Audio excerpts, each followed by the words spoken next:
Hello students, आज जो topic अब हम करेंगे वो है हमारा सीजन्स।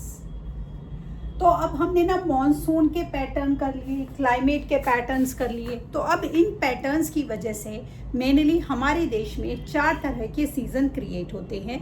तो ये सीज़न है हमारे हॉट सीज़न, विंटर सीज़न हमारा, और ये इसमें हमारा आ जाता है विंटर जिसे हम कोल्ड या समर्स जिसे हम हॉट सीज़न बोलते हैं।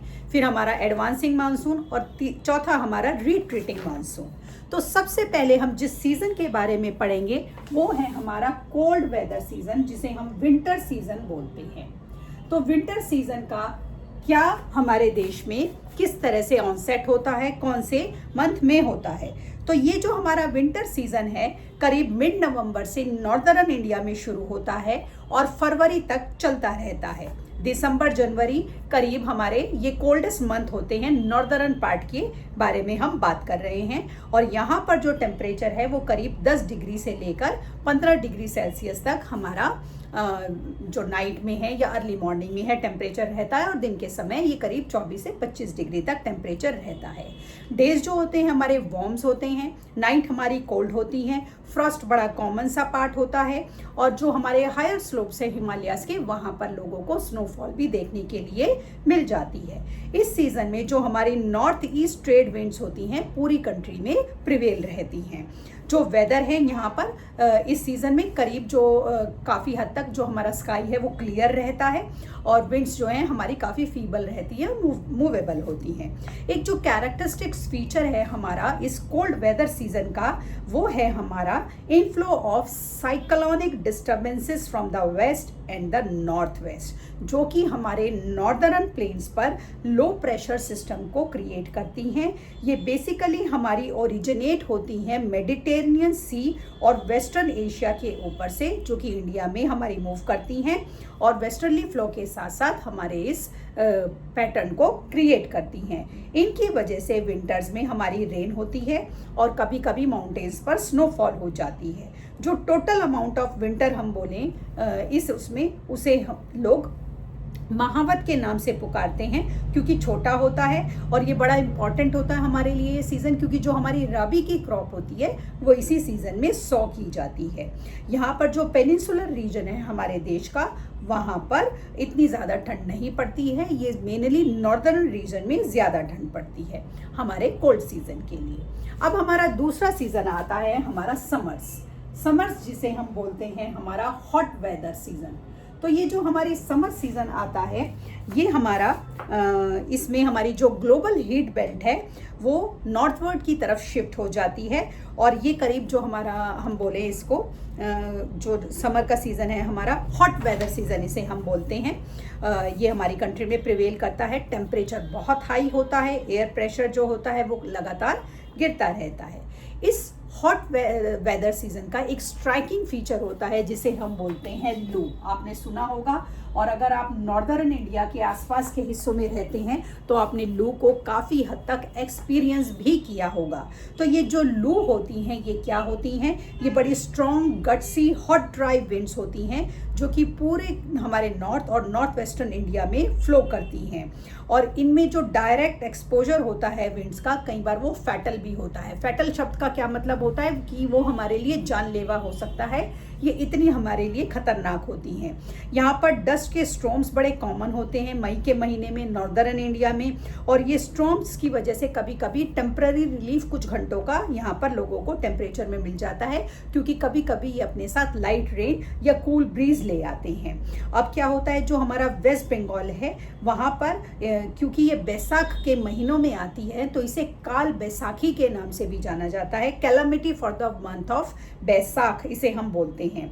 अब ये जो हमारा समर सीज़न है यहाँ पर प्री मॉनसून शावर्स जो है वो होनी शुरू हो जाती हैं, कि स्पेशली केरला और कर्नाटका में, और इसकी वजह से जो हमारे मैंगोज़ होते हैं वो जल्दी पकने शुरू हो जाते हैं, और इसीलिए इसे कई बार मैंगो शावर्स के नाम से भी जाना जाता है। तीसरा हमारा सीज़न आता है हमारा एडवांसिंग मानसून। एडवांसिंग मानसून को हम रेनी सीज़न के नाम से भी जानते हैं। तो रेनी सीज़न तो अब आपको पता ही है, इतनी इंटेंस समर सीजन के बाद जब रेनी सीजन आएगा तो हर किसी के लिए ये बहुत ही ज़्यादा प्लेजेंट हो जाता है। तो bye early the low pressure conditions जो हमारे नॉर्दर्न प्लेन में क्रिएट होनी शुरू होती हैं, उसकी वजह से हमारे ये बेल्ट जो है वार्म ओशनिक करंट्स जो है क्रिएट होने शुरू होते हैं और ये सब कॉन्टिनेंट में काफ़ी हद तक मॉइस्चर ले आते हैं और इसमें जो साउथ वेस्ट मानसून का इनफ्लो होता है वो वेदर में पूरा का पूरा कंप्लीट चेंज ले आता है। तो जो हमारी खासी हिल की रेंजेस हैं वहाँ पर हमारा माइसिनरम जो है वो वर्ल्ड का ऐसा प्लेस है जहाँ पर पूरे वर्ल्ड में सबसे ज़्यादा बारिश होती है और इसी के पास हमारा दूसरा प्लेस है चेरापूंजी, वो वर्ल्ड का सेकंड वेटेस्ट प्लेस है जहाँ पर सबसे ज़्यादा बारिश होती है।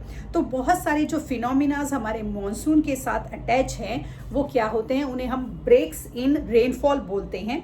तो मॉनसून रेन जो होती है वो होती रहती है हमारी कुछ दिन तक और फिर वो क्या होती है इंटरस्पर्स हो जाती है हमारी रेनलेस इंटरवल्स के साथ। और ये जो मॉनसून के ब्रेक्स होते हैं ये मॉनसून ट्रॉ की वजह से हमारे क्रिएट होते हैं। और जो हमारा मॉनसून ट्रॉ का एक्सिस है वो जब हमारा बाकी के पार्ट्स में जब ये हमारा एक्सटेंड होता है तो धीरे धीरे हमारे हिमालयाज और जो ऐसे प्लेन्स हैं जो कि हमारे ड्राई रहते हैं वहाँ के एरियाज़ में भी ये कुछ समय के लिए रिलीफ लाकर शावर्स को ले आती हैं। और जब ये हैवी रेन्स आती हैं तो कई बार अपने साथ बड़े डिवास्टेटिंग फ्लड ले आती हैं और ये डिवास्टेटिंग फ्लड्स जो हैं उस एरिया में स्पेशली अगर हम बोले गंगा प्लेन्स और ये हमारे नॉर्दर्न साइड के और आसाम साइड के जो हमारे प्लेन्स हैं वहाँ पर ये कई बार काफ़ी डैमेज भी ले आती हैं।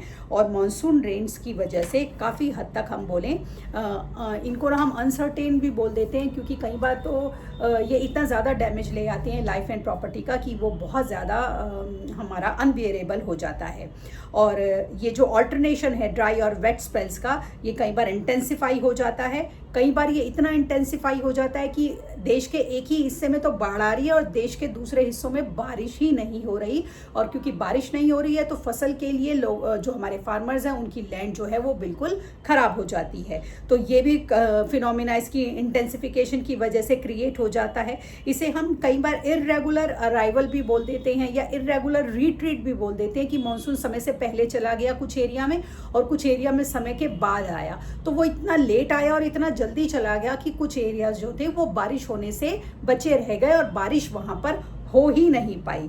और इसी वजह से जो फार्मिंग स्केड्यूल है हमारे देश का मिलियंस ऑफ फार्मर्स का वो काफ़ी बुरी तरीके से इफ़ेक्ट हो गया। तो ये जो मॉनसून का हम बोले एडवांसिंग मॉनसून क्योंकि बहुत ही अनप्रडिक्टेबल होता है नेचर में, ये अपने साथ बड़े सारे ना हम बोले एक तरह से नेचुरल फिनोमिनाज ले आता है जो कई बार बड़े वेलकमिंग नहीं होते हैं, जैसे कि फ्लड्स आ गए या ड्राउट्स आ गए जो कि पूरे के पूरे उस सिस्टम को, उस एरिया के सिस्टम को, फार्मिंग पैटर्न को और लोगों की लाइफ को बुरी तरीके से डिस्टर्ब कर देते हैं। तो आज हमने 3 सीज़न पढ़े, हमारे कोल्ड सीज़न, समर सीज़न और हमारा एडवांसिंग मानसून। आगे का हिस्सा हम कल की क्लास में करेंगे। तब तक के लिए शुभ रात्रि।